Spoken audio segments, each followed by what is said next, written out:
But we begin with Chanley Painter breaking details on the suspect found overnight. Chanley.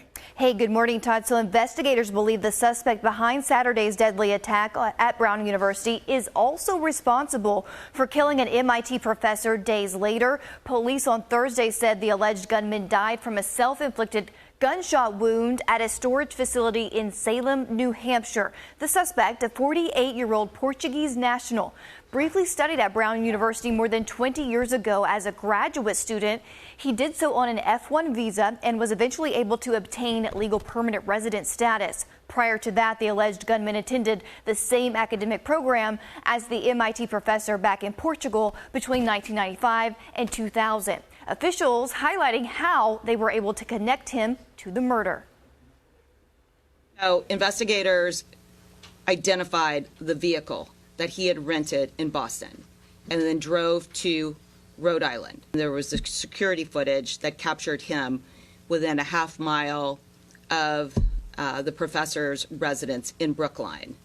And there is a video footage of him entering an apartment building in the location of the professor's apartment.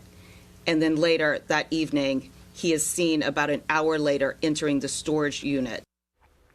Now, how police were able to ID the suspect vehicle is all due to a homeless man referred to John in the affidavit. Police are crediting John for, quote, cracking the case wide open. John told police he had encountered the suspect in the building before the shooting and followed him out. Police confirmed John is that anonymous second person police were looking to speak to because he was seen in surveillance video and then video encountering the suspect. So John is also the same person who posted the tip on Reddit describing the gunman's suspicious vehicle in great detail. This man's information and tip led authorities to locate the car and then the suspect's identity, even though the suspect used multiple license plates trying to evade authorities.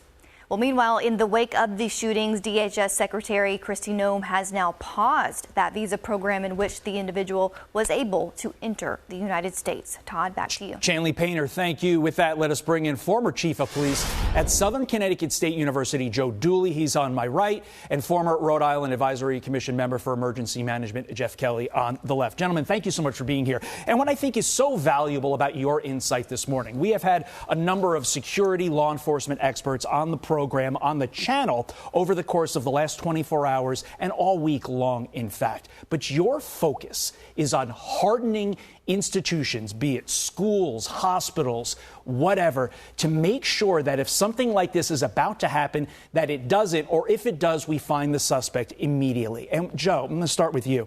What stands out to me, the fact that the thing that blew this case wide open was a random homeless guy who provided the necessary connections and information to tie all this together, speaks volumes to me about the lack of proper cameras, security, you name it, on the campus of Brown. Joe. Yeah. Yes, absolutely. It was an incredible job that they did in finally bringing this to a conclusion. But information at the beginning of this incident, as it's unfolding, is absolutely critical. Having the information to the, hundreds of law enforcement were there Saturday night in Providence, and it can be very chaotic without information. Having the information at hand, the videos, the radio communications, and interoperability is so critical.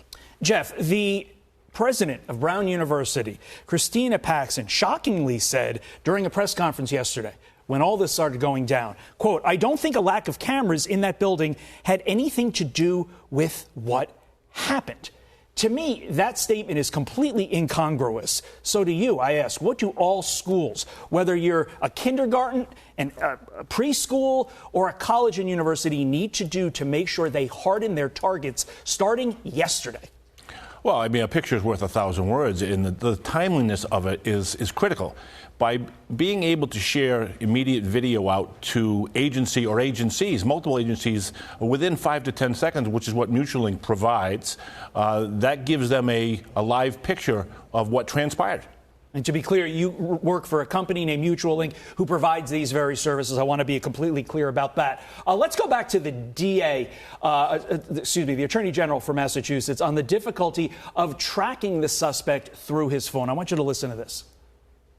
So he was using an application on his phone, and there have been a couple of things. The Google phone doesn't allow officers to ping the direct location and get real-time location information about the phone.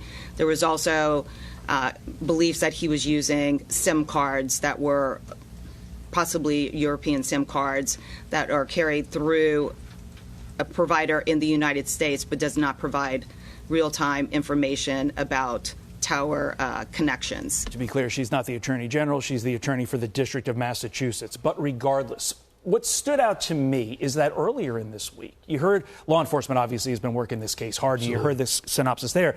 They were very quick, law enforcement across the board, to say there was no connection between MIT and Brown. We reported it. We said there was no connection, according to what authorities say. And now they're obviously backtracking because they see a connection. Why do you think, Joe, as somebody who has run a campus police system, why do you think they were so quick to come out and say, nope, nothing to see here?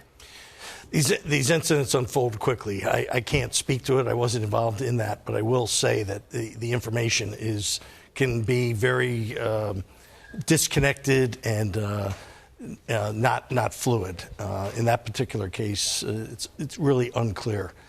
They may not have believed that they were connected at that time, but clearly once the evidence came to them and the reports came to them, they were able to make that happen. It seems odd that they would even come out and say something as definitive. Just say, we don't know. Like, we're working that, we're trying to figure it out. Quickly, Jeff, before we let you go, as parents prepare to send their kids back January 5th or whatever, going into the new year, will this attack change the expectation of security on campus throughout the country, do you think? Well, at a minimum, it has to change the culture. The culture starts at the top. The president at this University of Brown is going to have to make a statement before the college kids come back from winter break that this is what we're doing moving forward, because the status quo, as we've learned from some parents, at $92,000 a student to attend Brown, they're not going to send their student to a university that they don't feel safe in. It's such a great point. And I remember when I was in school, I went to one of these bucolic Ivy League schools where you could walk in any building anytime you wanted. There was no security. That was 25 years ago. That was a much different world. Things need to change now. They do. Joe and Jeff, thank you so much for your insight. Very much appreciated. Thank you. I'm Steve Ducey. I'm Brian Kilmeade. And I'm Ainsley Earhart. And click here to subscribe to the Fox News YouTube page to catch our hottest interviews and most compelling analysis.